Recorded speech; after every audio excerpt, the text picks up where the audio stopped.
Hello everyone, कैसे हैं आप सभी। मैं डॉक्टर स्वाति शर्मा इंग्लिश सूत्र में आप सभी का स्वागत करती हूँ।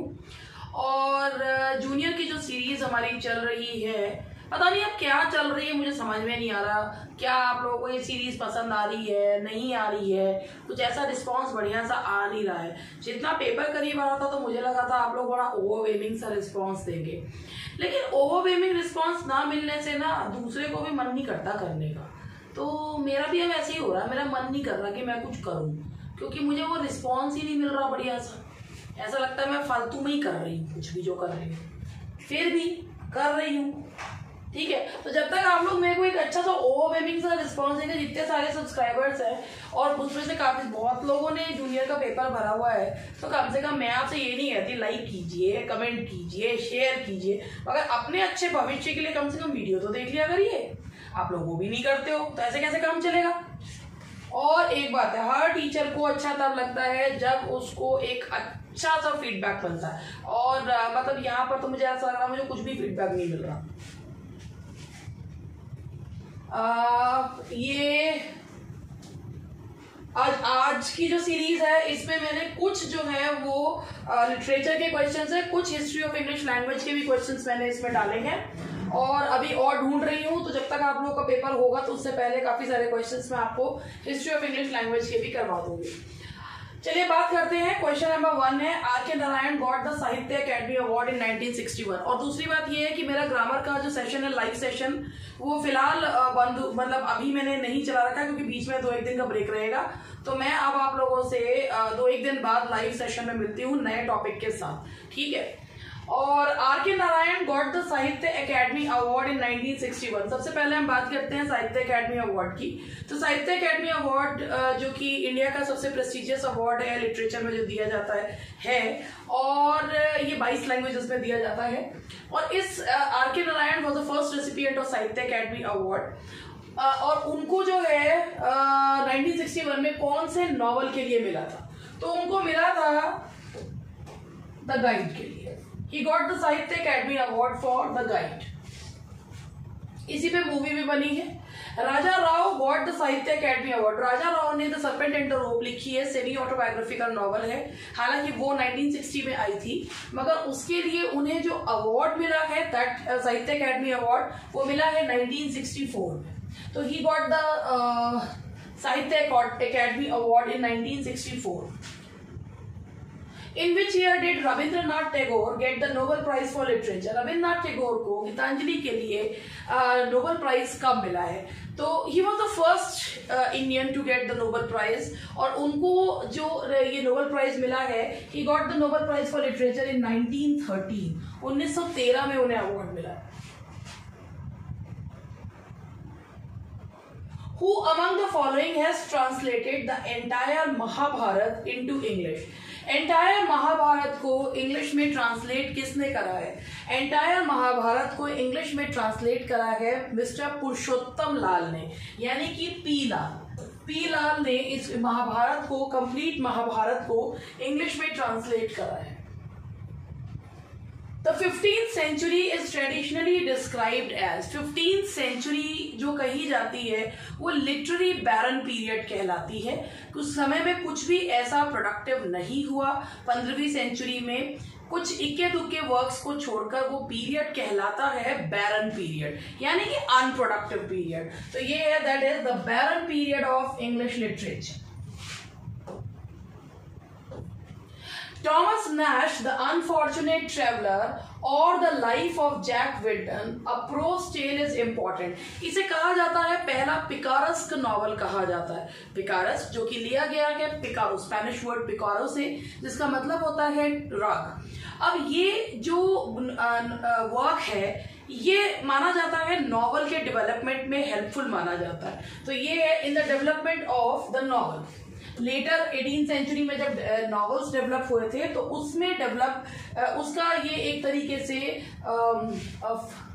फाउंडिंग स्टोन मान सकते हैं। Tom Jones indeed is Henry Fielding's magnum opus. Here magnum opus means, magnum opus का मतलब होता है ग्रेट वर्क। एक महान कार्य को बोला जाता है मैग्नम ओपस। तो important work, great literary work. तो महान जो है वो लिटरेरी वर्क को बोला जाता है magnum opus. On the death of Lord Tennyson, who was made the poet laureate in 1896. Tennyson की मृत्यु के बाद जो पोएट लॉरिएट बनाए गए थे, वो बीच में गैप भी रहा था, वो बनाए गए थे, that was Alfred Austin. Alfred Austin को बनाया गया था, पोएट लॉरिएट बनाया गया था।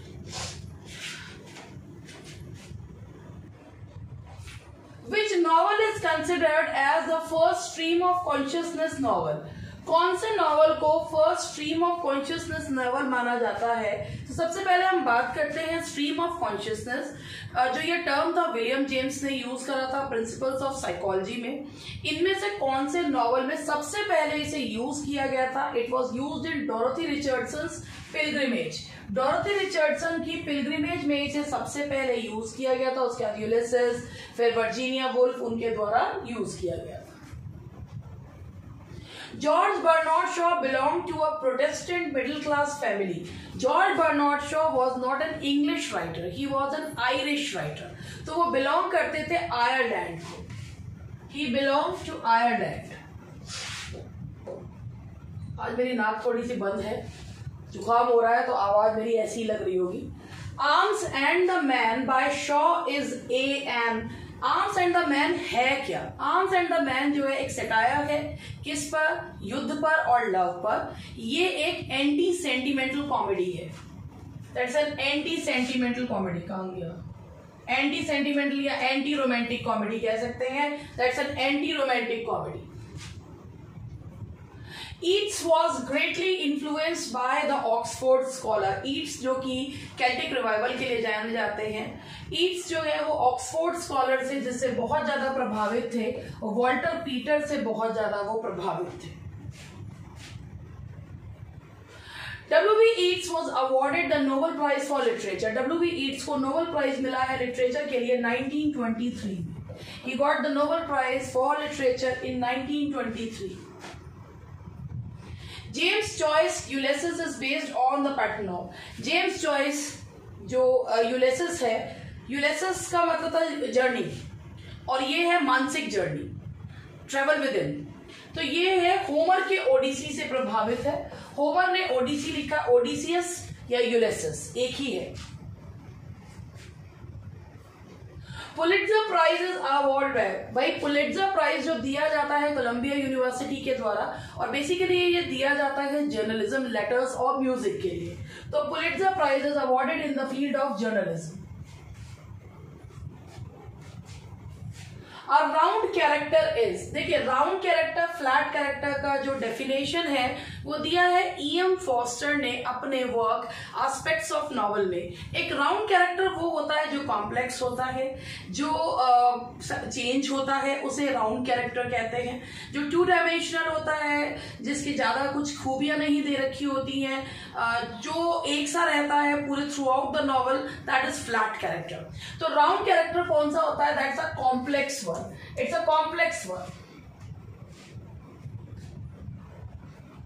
Who wrote Where Angels Fear to Tread? Where Angel Fears to Tread, ये पोप की बहुत फेमस लाइन्स हैं। इन्हीं लाइन से जो वर्क लिया है वो लिया है Where Angels Fear to Tread, that is written by E.M. Foster. Which was the first Indian play written in English? Indian play जो इंग्लिश में लिखा गया था सबसे पहले, that was the Persecuted. It was the Persecuted. एक किताब है जहां से क्वेश्चन लिए हैं, उसमें आंसर परसिक्यूशन दिया हुआ है, मगर परसिक्यूशन नहीं है, उसका आंसर है the Persecuted. The Persecuted was the first book that was written in Indian English. Yes, Indian writing in English. My Experiments with Truth is an autobiography of कमला दास। कमला दास की autobiography है। कमला दास और कमला सुरैया, माधवी कुट्टी, she was the confessional poet, और उनकी autobiography है कहाँ गए?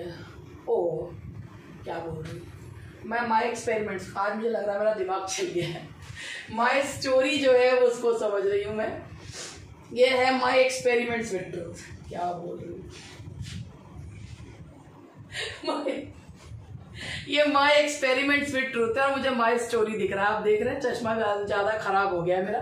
My experiments with truth है ये और मैं ऐसे माई स्टोरी पढ़ रही हूँ। माई एक्सपेरिमेंट्स विद ट्रूथ तो जो है वो ऑटोबायोग्राफी है ऑफ M.K. गांधी। अब मैंने इसे कुछ का कुछ बना दिया तो सॉरी फॉर दैट। आज मेरा दिमाग जो है वो थोड़ा सा जुकाम की वजह से कम चल रहा है। तो ये है my experiment with truth is an autobiography by of M.K. Gandhi. A little knowledge is a dangerous thing is a famous phrase of, मगर मैंने जो कहा था आपसे माई स्टोरी जो है वो कमला दास की है तो उसे वही रखिएगा। A little knowledge is a dangerous thing is a famous phrase of.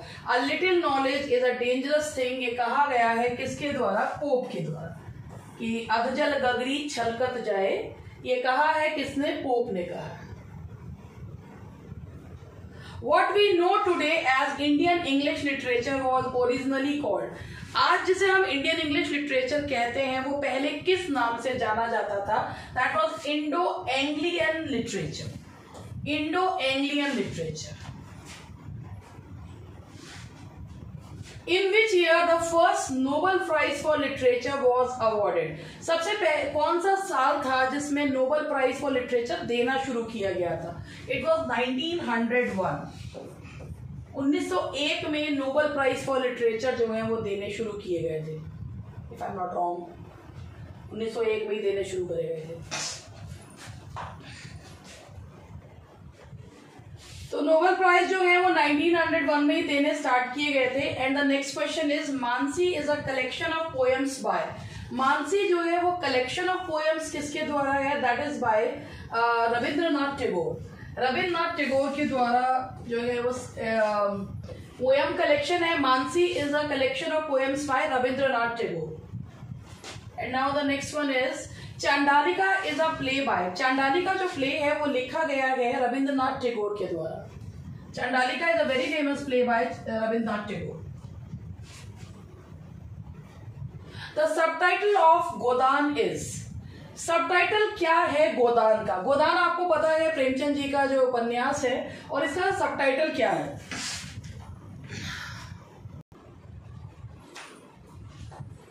The subtitle of Godan is a novel of peasant India. हालांकि ये exactly ये नहीं पता है कि गोदान को जब इंग्लिश में ट्रांसलेट किया था तब उसका सबटाइटल दिया गया था। हिंदी में उसका कोई सबटाइटल जो है वो नहीं है। I write plays with the deliberate purpose to convert the nation to my opinion. ये किसके द्वारा कहा गया है? ये कहा गया है जॉर्ज बर्नार्ड शॉ के द्वारा, कि उन्होंने अपनी सोशल जो अपनी बारे में बताया है कि मैं प्ले इसलिए लिखता हूं कि नेशन को मैं अपने ओपिनियन के हिसाब से बदलना चाहता हूं। तो ये कहा है जॉर्ज बर्नार्ड शॉ ने। Who said that man is the only creature who consumes without producing? ये कहा है जॉर्ज ऑरवेल ने कि man is the only creature जो केवल जो है वो कंज्यूम करता है विदाउट प्रोडक्शन, कुछ प्रोड्यूस नहीं करता, केवल कंज्यूम करता। जॉर्ज ऑरवेल ने कहा है।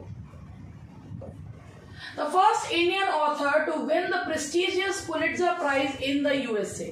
First जो झुम्पा लहरी है, झुम्पा लहरी जिनके बारे में आपने सुना होगा कि झुम्पा लहरी जिन्होंने जो है द नेमसेक और द अनकस्टम्ड अर्थ जिन्होंने लिखी है, और इनको ये she was the first Indian जिनको जो प्रेस्टिजियस पुलिट्जर प्राइज मिला है।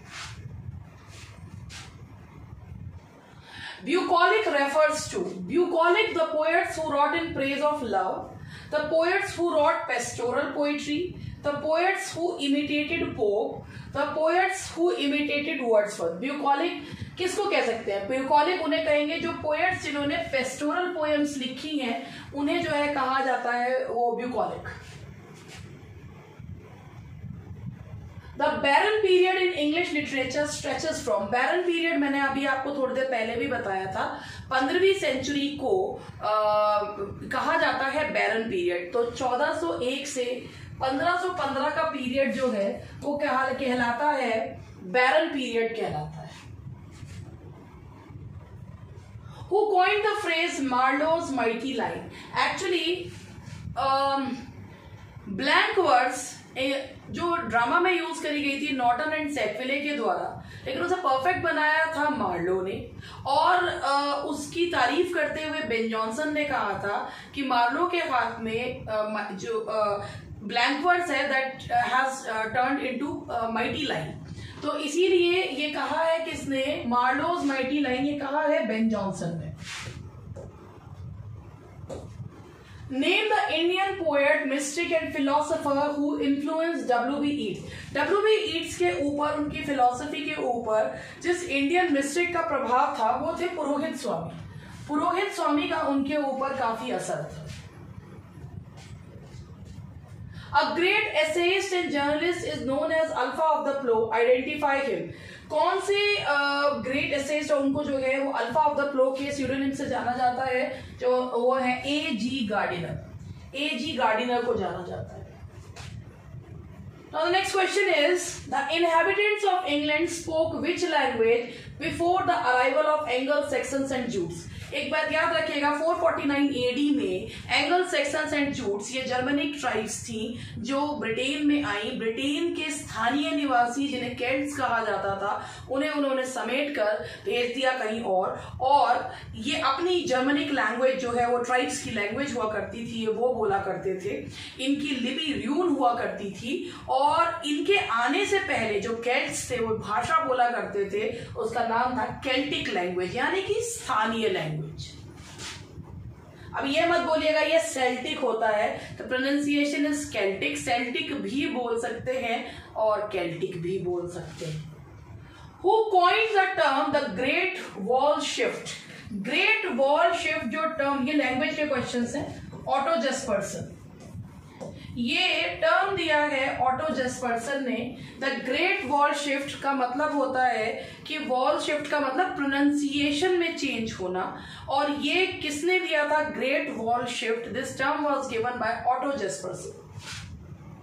Auto is the language which most nearly resembles in Old English in grammatical structure। कौन सी वो भाषा है जो ओल्ड इंग्लिश से ग्रामेटिकल स्ट्रक्चर्स में बहुत मिलती जुलती है? तो दैट इज आइसलैंडिक। आइसलैंडिक जो लैंग्वेज है वो बहुत ज्यादा मिलती जुलती है ओल्ड इंग्लिश से। Anglo section called English by the name of. Anglo section जिनके नाम पर एंगल्स बहुत ज्यादा थे संख्या में, तो इंग्लैंड का नाम पड़ा था एंगललैंड, और जो वो इंग्लिश बोलते थे उनका था इंग्लिस्क। ये भाषा वो बोला करते थे, English by the name of Englisc. William the Conqueror and his supporters spoke. 11th century में एक नई फ्रेंच स्पीकिंग क्लास जो है वो इंग्लैंड में आ गई थी, फ्रेंच रूलिंग क्लास, जिसका नाम था विलियम द कॉन्करर, और उसके जो सपोर्टर्स थे वो दो भाषाएं बोला करते थे, और वो दो भाषाएं थी फ्रेंच जो कि बोला करते थे राजा और राजा के दरबारी, और दूसरी थी लैटिन। लैटिन बोला करते थे जो वहां के पुरोहित हुआ करते थे, और इंग्लिश जो बोला करते थे वो लोअर क्लास के लोग बोला करते। तो तीन भाषाएं थी, लेकिन विलियम और उनके जो सपोर्टर्स थे वो बोला करते थे फ्रेंच एंड लैटिन। तो हियर आई रेस्ट। यहाँ तक मैं अपनी बात को समाप्त करती हूँ, और माय एक्सपेरिमेंट्स विद ट्रुथ को जरा क्षमा कीजिएगा, कभी कभी मुंह से फ्लो में निकल जाता है। थैंक यू वेरी मच, मिलते हैं कल।